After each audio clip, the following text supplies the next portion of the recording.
சிறிய இடைவெளிக்கு பிறகு மீண்டும் கேள்வி நேரம் நிகழ்ச்சிக்கு உங்களை மிகுந்த அன்போடு வரவேற்கின்றேன். ராஜீவ்காந்தி படுகொலை குறித்த ஒரு விவாதத்தை நாம் நகர்த்தி கொண்டிருக்கின்றோம். திருச்சி வேலுசாமி அவர்கள் அவர் சொன்னதற்கான மறுப்பு ஏதாவது இருந்தால் அதோடு சேர்த்து என்னுடைய கேள்வியும் கூட. சுப்பிரமணிய சாமி ஒருபுறம் சோனியா காந்தி கூட குற்றம் சாட்டியதாக தொடர்ந்து செய்திகள் வந்து கொண்டிருக்கிறது. பலவிதமான செய்திகள்.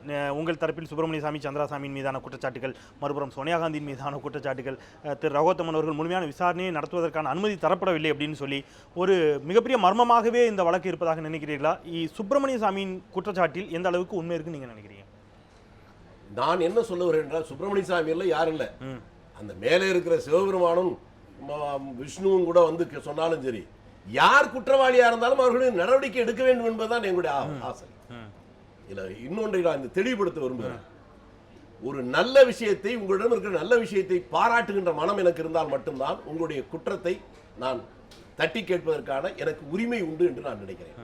அந்த அடிப்படையில் வெளி உலகத்துக்கு அதிகம் அறியப்படாத ஒரு செய்தி, இந்த வழக்கு திக்கு தெரியாமல் விசாரிக்க முடியாமல் தவித்த போது இவருடைய விசாரணை குழுவிலேயே ஒரு பெரிய ஒரு சக்தி கிடைத்த ஒருவனை குற்றவாளி ஆக்குவதற்காக ரவிச்சந்திரன் என்ற ஒரு இளைஞனை, இவன் தான் அந்த பெல்ட் பாம்பை செய்தான் என்று எல்லாவற்றையும் முடித்துவிட்டு அதிலே கையெழுத்து உதைத்து வாங்கியதற்கு பின்னாலே அந்த நேரத்திலே வந்த பக்கத்திலே அமர்ந்திருக்கிற ரகோத்தமன் அவர்கள் தான் இது அநியாயம், இவனுக்கு எதுவுமே தெரியாத ஒரு அப்பாவியை இந்த வழக்கிலே மாற்றி விடுவது தவறு என்று சொல்லி கிடித்து போட்டார் என்று இவர் அல்ல, சம்பந்தப்பட்ட ரவிச்சந்திரன் சொன்னார்.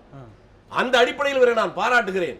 அதைவிட மிகப்பெரிய பாராட்டு என்பதே, இந்த கொலை நடந்து இவருடைய புத்தகம் வெளிவருகிற வரை என்னதான் எங்களை போன்றவர்கள் கரடியாக கத்தினாலும் கூட இதிலே தவறு நடந்து விட்டதாக எவரும் ஒப்புக்கொள்ளவில்லை. அதை விசாரித்த ரகோத்தமன் அவர்களே, அதிலே என்னென்ன தவறுகள் நடந்தது, என்னுடைய கரங்கள் கட்டப்பட்டிருந்தது, என்னால் சுதந்திரமாக செயல்பட முடியவில்லை, எனக்கு மேலே இருக்கிறவர்கள் என்னை அனுமதிக்கவில்லை என்றெல்லாம் சொல்லி இந்த ஆதாரபூர்வமான வீடியோவை கூட தரவில்லை என்று சொன்னதற்கு பின்னாலேதான் எங்களை போன்றவர்கள் சொன்ன குற்றச்சாட்டை கூட மக்கள் அது அடிப்படையாக கூட நீங்களும் அவரும் ஒரு இடத்தில் முரண்படுகிறீர்கள் அப்படின்னு நான் நினைக்கிறேன். ஒருவேளை சரியா தப்பானு தெரியல. அப்பாவி தமிழர்கள் இதில் பலிகடாக்கப்பட்டிருக்கிறார்கள் அப்படிங்கிற ஒரு வாதம் உங்கள் தரப்பில் வைக்கப்படுகிறது. அந்த வாதத்தை முற்றிலும் நீங்கள் ஏற்றுக்கொள்கிறீர்கள் அப்படிங்கிறதா ரகோத்தமனிடம் நான் கேட்க வேண்டிய கேள்வியாக இருக்கிறது. இன்றைக்கு இதில் தண்டிக்கப்பட்டிருப்பவர்கள் அப்பாவி தமிழர்கள், இவர்களுக்கு இதில் தொடர்பில்லை அப்படிங்கிற வாதத்தை முற்றிலும் உங்களால் ஏற்றுக்கொள்ள முடியுமா? அப்பாவின்றது வேற, சம்பந்தப்படாத இருக்கிறவர்கள் வேற. அப்பாவின்றது எப்படி சொல்றதுன்னா, ஒரு இப்போ நான் இன்சிடென்ட்டாக சொல்கிறேன், நளினி, பாக்கியநாதன், இவங்கெல்லாம் என்ன இலங்கை தமிழர்களா அல்லது இலங்கை போராளிகளா அல்லது இலங்கை போராளிகளுக்கு எல்டிடிக்கு ரொம்ப வேண்டப்பட்டவங்களா? இவங்கெல்லாம் வந்து அப்பாவி மக்கள். அப்பாவி மக்கள் என்னை பொறுத்தவரையில் அந்த இதை பார்த்தீங்கன்னா அவங்க அப்பாவி மக்கள். ஆனால் அவர்களை உபயோகப்படுத்தி கொண்டு இந்த அசாசினேஷன், இந்த படுகொலை செய்யப்பட்ட காரணத்தால் எவிடன்ஸ் மூலமாக நாட்டு பிற சொல்றாங்க, நளினி வந்தாங்க, அவங்க வந்தாங்கன்றதுல ஆதாரபூர்வமாக சட்டத்தில் நிரூபிக்கப்பட வேண்டிய ஆதாரங்கள் கிடைத்த பிறகுதான் இவர்களை நாங்கள் சேர்த்திருக்கோம். உங்க கேள்விக்கு பதில் சொல்றேன். அப்பாவி மக்கள் நானே ஒத்துக்கிறேன். இப்ப பாக்கியநாதன் தொடர்பு இருக்கிறது, ஆனால் தொடர்பு இருக்கிறது நிச்சயமாக.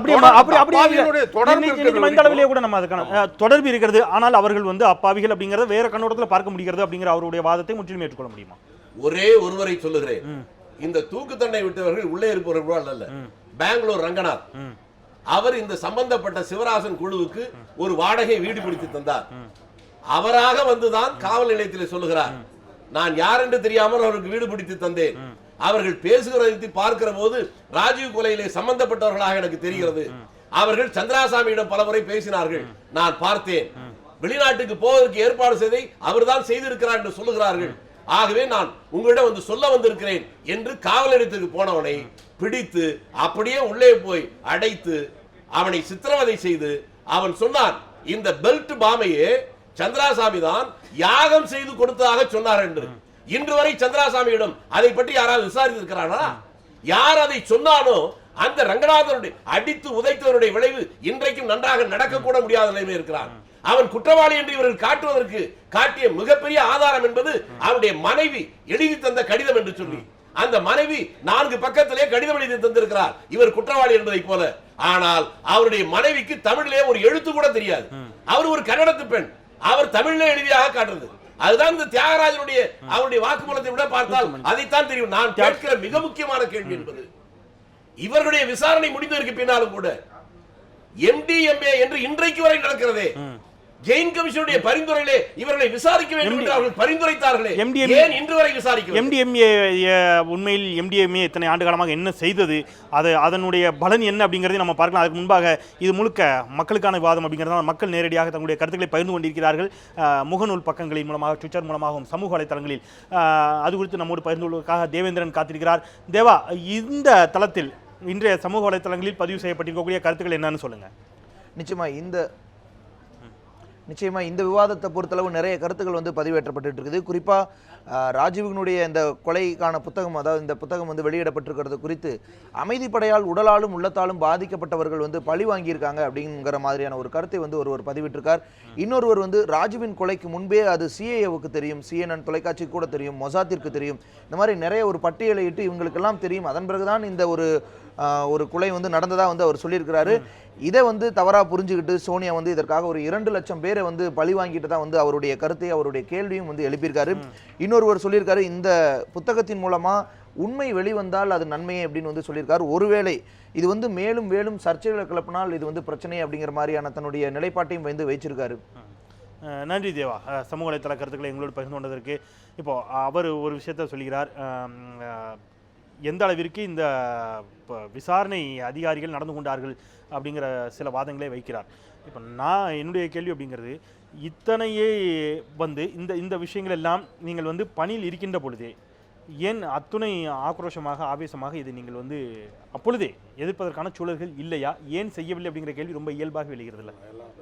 அதாவது நார்மலாக கேட்குற கேள்வி தான், அதில் ஒன்றும் இல்லை. ஒரு கவர்மெண்ட் சர்வெண்ட் ஆகப்பட்டது, அது ஒரு போலீஸ் காவல்துறையில் இருக்கிறவங்க நம்மளுடைய இந்த நீங்கள் லோக்கல் போலீஸில் இதை கூட நான் எடுத்து பேசியிருக்க முடியும். நான் போய் நான் சொன்னேன் இல்லையா, இவரை விசாரிக்கணும், இதை போல் ஆதாரங்களை கிடைச்சிருக்கு, அவரை விசாரிக்கணும்னு சொல்லவே மாட்டாங்க. ஏன்னா அந்த ஆதாரங்களை கலெக்ட் பண்ணுறதுக்கு முன்னாடியே இதெல்லாம் கலெக்ட் பண்ணலாமான்னு சார் கேட்டு தான் போவாங்க.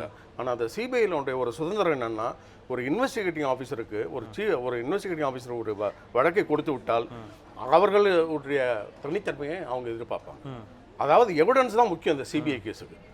அது முக்கியம். நீங்க வந்து காசிப்பு, இவர் பண்ணிட்டாரு, அவர் பண்ணிட்டாரு, இவர் இருக்கிறாரு எல்லாம் பண்ணிட்டு போக மாட்டோம். இல்ல, கேளுங்க, எவிடன்ஸ் வந்து கிடைத்த எவிடன்ஸை வைத்து வழக்கு நகர்ந்ததா, அல்லது தீர்ப்பை எழுதி வைத்து விட்டு அதற்கான எவிடன்ஸை தேடினார்கள் அப்படிங்கிற ஒரு வார்த்தை தொடர்ந்து. இப்ப நல்ல கேள்வி கேட்டீங்க. அதாவது தீர்ப்பை எழுதி வைத்து விட்டு இன்வெஸ்டிகேஷன் செய்வது அது மத்த போலீஸ்காரங்களா இருக்கலாம். சிபிஐல பார்த்தோம், இந்த முதல்ல எவிடன்ஸ் இல்லாம யாருக்கிட்டையும் போய் கையை வைக்க மாட்டோம். அது நான் இருந்த வரைக்கும் நான் 100% ஐ கேன் அஷ்யூர் யூ, 26 பேரை குற்றம் சாட்டப்பட்டவர்களை ஒருத்தராவது வந்து இந்த இதுல சம்பந்தப்பட்டதுன்னு சொல்ல முடியாத அளவுக்கு ஆதாரபூர்வமான எவிடன்ஸ் இருக்கு. தியாகராஜனுடைய வாக்குமூலம் அப்படிங்கிறது முரணாக இருக்குதுல்ல? நானே சொல்றேனே, நீங்க அவர் சொல்றதுக்கு முன்னாடியே நான் 2009 சொல்லிட்டேன். இவர் வந்து 2014 சொல்றேன். நான் சொல்றது கேளுங்க ஒரு நிமிஷம். 2009 பிரபாகரன் எல்லா அக்யூஸ்டு 41 அக்யூஸ்டுக்கு எனக்கு அக்கௌண்ட் ஆயிடுச்சு, புரியலீங்க. அதுக்கப்புறம் என்னுடைய அதாவது இது படுகொலை செய்யப்பட்டவர் ஒரு ராஜீவ்காந்தி, ஒரு பாரத பிரதமர். ஆகவே இதை போல ஒரு படுகொலை சம்பந்தப்பட்டல இவ்வளவு கிட்டத்தட்ட 200-300 ஆபீசர்ஸ் நைட் அண்ட் டே உட்கார்ந்து எங்களுடைய எல்லாத்தையும் திறந்துட்டு நாங்க உடைச்சோம். அப்படி இருக்கும்போது நான் அந்த வர்மா கமிஷன் ரிப்போர்ட்டை படிக்கும்போது ஒரு முக்கியமான கேசட்டு, அது நான் பிகினிங்ல இருந்தே சொல்லிட்டு இருக்கிறோம். ஆனா சொல்லிட்டு இருக்கிற மொழியை அதை கவுண்டர் பண்றதுக்கு எங்களுக்கு எவிடன்ஸ் கிடையாது. ஆனால் வர்மா கமிஷன்ல பார்த்த பிறகு, அந்த ஒரு லெட்டரை பார்த்த பிறகு தான் அந்த வீடியோ கேசட் இருக்குன்னு தெரியுது. அதை பார்த்ததுல இருந்து தான் ஐ காட் எமோஷனல். இல்லைன்னா இந்த புக்கை எழுதிருக்க மாட்டேன். ஏன்னா முக்கியமான ஆதாரங்கள் இதில் மறைக்கப்பட வேண்டிய அவசியம். அப்ப நாங்க இன்வெஸ்டிகேஷன் பண்ணும்போது ஒரு குற்றவாளியை தேடி கொண்டு போகின்றோம். நீங்க உங்களுக்கு நல்லா தெரியும், சிவராசனை தேடுறதா எங்களுக்கு மெயின் ஐடியா. சிவராசன் தான் எங்களுக்கு 3 மாசமா நாங்க பெங்களூர்ல கிடைக்கிற வரைக்கும் நிறைவு பகுதியை நெருங்கிட்டு இருக்கிறோம். ரொம்ப எளிமையாக சில, அதாவது மிக உடனடியாக இந்த கொலையை விடுதலை புலிகள் தான் செய்தார்கள் என்பதை எந்த அடிப்படையில் தீர்மானிக்கப்பட்டது அப்படிங்கிறது மட்டும் 96-91 தான் தீர்மானிக்கப்பட்டது. நீங்க என்ன எந்த இதே வந்தா கூட 21-5 22-5 இந்த எஸ்ஐடி தீர்மானிக்கப்படவில்லை. தேங்க்யூ. நீங்க தொடர்ச்சியாக வைக்கக்கூடிய வாதம் அப்படிங்கிறது உடனடியாக தீர்மானிக்கப்பட்டு அந்த தளத்தில் தான் வந்து சுப்பிரமணிய சாமியுடைய கருத்தின் அடிப்படையில் அந்த விசாரணை தொடங்கப்பட்டதாக தான் தொடர்ச்சியாக வந்து சர்ச்சைகள் வந்து கொண்டு 96-91ன்றது முருகன் நளினி அரெஸ்ட் பண்ண பிறகுதான். நீங்க இந்த நிறைவான கருத்தாகவும் இந்த வாதத்தில் ஏதேனும் மாற்று கருத்து? 2 செய்திகள் நான் சொந்தமா சொல்லல. அவர் முன்னாலேயே சொன்னதை போல இதில் மிக முக்கியமான சாட்சியத்தை மறைத்த ஐபி டைரக்டர் நாராயணன் இன்று வரை அதற்கான தண்டனை அனுபவித்திருக்கிறாரா? அவர் மீது ஏதாவது நடவடிக்கை எடுக்கப்பட்டிருக்கிறதா? இல்லை. நான் உட்பட பலருடைய சந்தேக பார்வை விழுந்திருக்கிற சுப்பிரமணிய சாமி அன்றைக்கு மத்திய கேபினட் அமைச்சர். அந்த அமைச்சர் இந்த கொலை நடந்த அன்று மே மாதம் 21ஆம் தேதி கேபினட் அமைச்சர் ஒவ்வொரு நாளும் அவர் எங்க இருக்கிறார், எங்கே போகிறார் என்பதற்கு ஆவணம் இருக்கிறது அல்லவா? அந்த மூவ்மெண்ட் ரிப்போர்ட் ஃபைல் கேட்கிற போது அதை மட்டும் காணாம் என்று சொல்லிவிட்டார்கள். அதிலே ஒன்று. அதற்கு பின்னால் இதை 7 ஆண்டு காலங்கள் விசாரித்த ஜெயின் கமிஷன் பட்டியல் போட்டு தந்ததே. சுப்பிரமணிய சாமியினுடைய நடவடிக்கையை பார்க்கிற போது அவருக்கு உள்நோக்கம் இருப்பது தெரிகிறது. இந்த விசாரணை தவறான திசை நோக்கி அவர் நகர்த்துவது எனக்கு புரிகிறது என்றெல்லாம் சொல்லியிருக்கிறார். இன்று வரை அவர்களை ஏன் விசாரிக்கவில்லை? அது நீங்க தொடர்ச்சியா பதிவு பண்ணிக்கிட்டு இருக்கீங்க. என்னுடைய கேள்வி அப்படிங்கிறது, அவர் ஒரு வாதத்தை வைக்கிறார், நிச்சயமாக விடுதலை புலிகள் தான் செய்தார்கள் என்ற எந்த முன்முடிவோடும் அந்த விசாரணை உடனடியாக அடுத்த நாளில் இருந்து நாங்கள் தொடங்கவில்லை அப்படிங்கிற ஒரு வாதத்தை வைக்கிறார். இதை முற்றிலும் உங்களால் ஏற்றுக்கொள்ள முடியுமா அப்படிங்கிறதான் நான் மீண்டும் சொல்லுகிறேன். அவர் சொல்வதை நான் மறுக்கவில்லை. அவர் அப்படி இருந்திருக்கலாம். ஆனால் இந்த விசாரணையுடைய மூளையாக இருந்தவர்கள் முன்கூட்டியே விடுதலை புலிகள் என்று சொல்லிவிட்டு அதற்கான ஆவணத்தை தேடினார்கள். அதிலே தெரியாதனமாக ஒரு மனிதாயமானம் உள்ள இவர் மாட்டிக்கொண்டார். நன்றி நன்றி நன்றி. இது ஒரு மிகப்பெரிய விவாதம் தான். இருந்தாலும் தொடர்ச்சியாக நாம் நீட்டிக்க முடியவில்லை, நேரம் அனுமதிக்க மறுக்கிறது. தொடர்ச்சியான உங்களுடைய 2 பேருடைய பணிகளுக்கு மத்தியும் எங்களோடு இந்த குறைந்த நேரத்திலும் கூட மிகச்சிறப்பாக உங்கள் கருத்துக்களை பகிர்ந்து கொண்டீர்கள். மிக்க நன்றி 2 பேருக்குமே. நாம் தொடர்ந்து இணைந்திருங்கள். 2வது அமர்வில் மீனவர்கள் பிரச்சனை குறித்து விவாதிக்க இருக்கின்றோம். இலங்கையில் 3வது முறையாக ராஜபக்சே அதிபராக பதவியேற்பதற்காக முடியும் என்று அந்த நாட்டினுடைய உச்சநீதிமன்றம் சொல்லியிருக்கிறது. அந்த தளத்தில் நின்று மீனவர்களுடைய இந்தியாவிற்கு வருவது குறித்தான அரசியல், அதன் பின்னணியில் இருக்கக்கூடிய அரசியல் குறித்து நாம் விவாதிக்க இருக்கின்றோம். ஒரு சிறிய இடைவெளிக்கு பிறகு 2வது அமர்வில் தொடர்வோம். காத்திருக்கிறோம்.